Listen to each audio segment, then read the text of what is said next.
Good morning, scholars. This is Ms. Olguin. Thank you so much for joining me for lesson number 3 of our C3 curriculum. Today we're talking about social belonging, college fun, and community. Our objectives for today is that I'll also be able to describe the non-academic aspects of college life and how they can be fun, describe how their school and different colleges create a sense of community, and describe the role they want to play in their future college community. I will say that because of COVID-19, these traditions that we're going to talk about today might be a little bit different, especially the first or second year that you are on your college campus. But this is just to give you an idea of what college community could look like for you.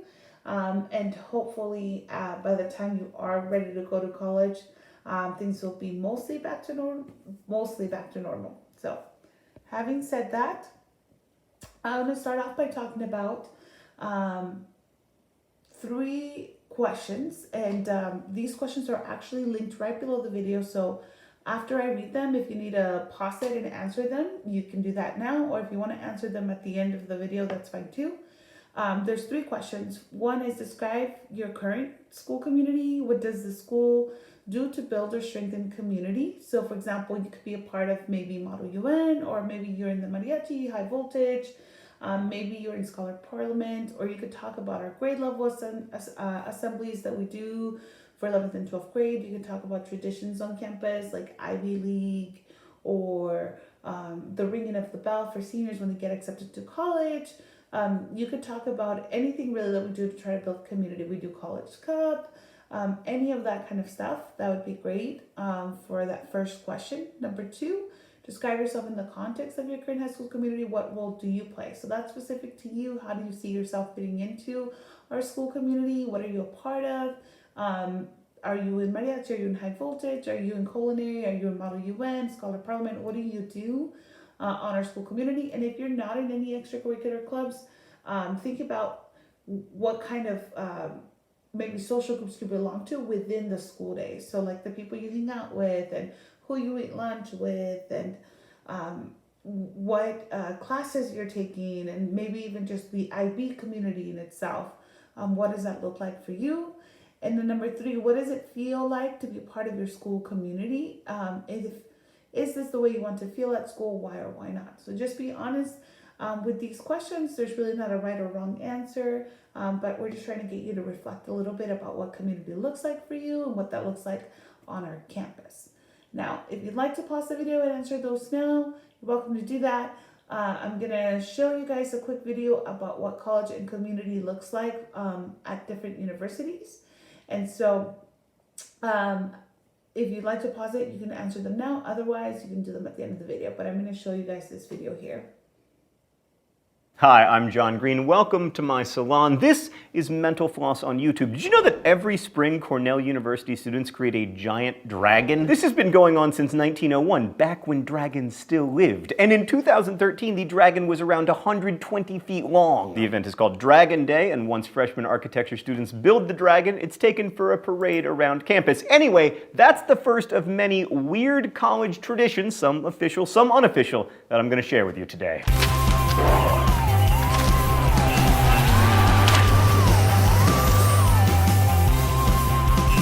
The annual bike race at Indiana University is named the Little 500, or Little 5, after the Indianapolis 500. Teams of 4 bicyclists race around a quarter-mile track in a relay style for 200 laps, totaling 50 miles per team. Barnard College has an event called the Big Sub, in which sub sandwiches are lined up for around 700 feet across campus, and then students eat them, which reminds me that all of my favorite traditions involve food. There's a kinetic sculpture at Gustavus Adolphus College in front of the library that reads BCAD, and apparently if you spin it before finals, it will predict your grade. That's all fine and good, but what about those of us who are going to fail? Many Princeton University students don't pass through the Fitz-Randolph gates until their graduation day because it's supposedly bad luck. There's a similar legend at the University of Georgia where some students choose to avoid walking through the arches for fear they won't graduate on time. Speaking of arches, students remain silent while walking through the archway by the journalism school at the University of Missouri-Columbia in memory of journalism. No, I'm just kidding. Journalism is still a thing. Thanks Thanks, BuzzFeed. No, legend has it that if you aren't silent or at least quiet while walking through, you'll fail your next test. Also, Brown University students walk through the Van Wickle gates, or campus entrance, once as freshmen and once during graduation. Walking through them more than those 2 times is considered bad luck. For bastions of intellectualism, there sure is a lot of superstition at our universities. The Exorcist was filmed on Georgetown University's campus, and now the movie is screened there every year, and afterwards, students howl at a local cemetery near Healy Hall. The tradition is known as the Healy Howl. Speaking of cemeteries, Florida State University keeps one outside its sports complex known as Sod Cemetery. It doesn't commemorate people, though. There are plaques for Florida State's best football wins, and underneath those plaques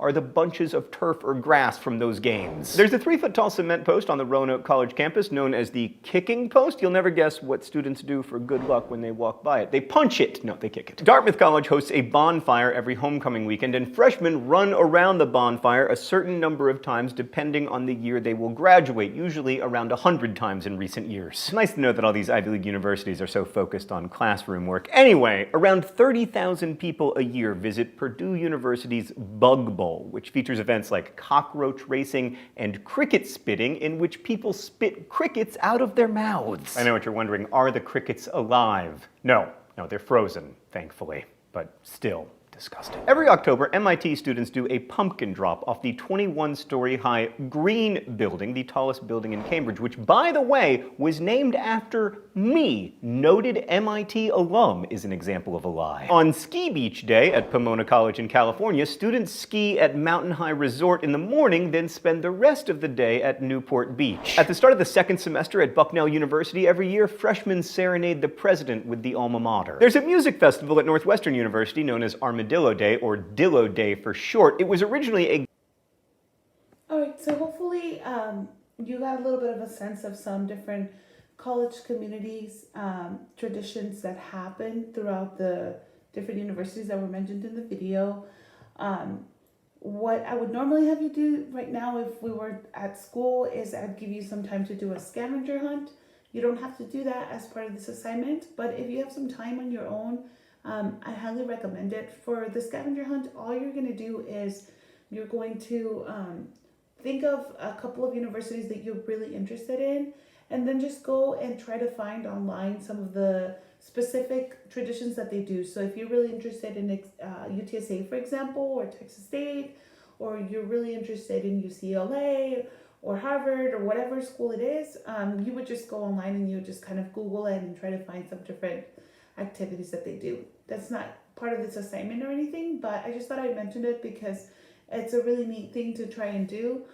It's fun, and also since you're so close to your senior year, if you're a junior, then you might be able to get a better sense of the schools that you're interested in by looking at their sense of community and some of the things that they do on their campus.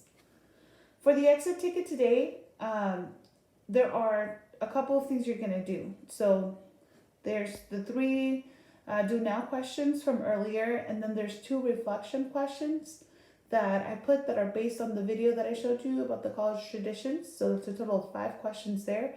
And then there is a short survey that you'll need to fill out.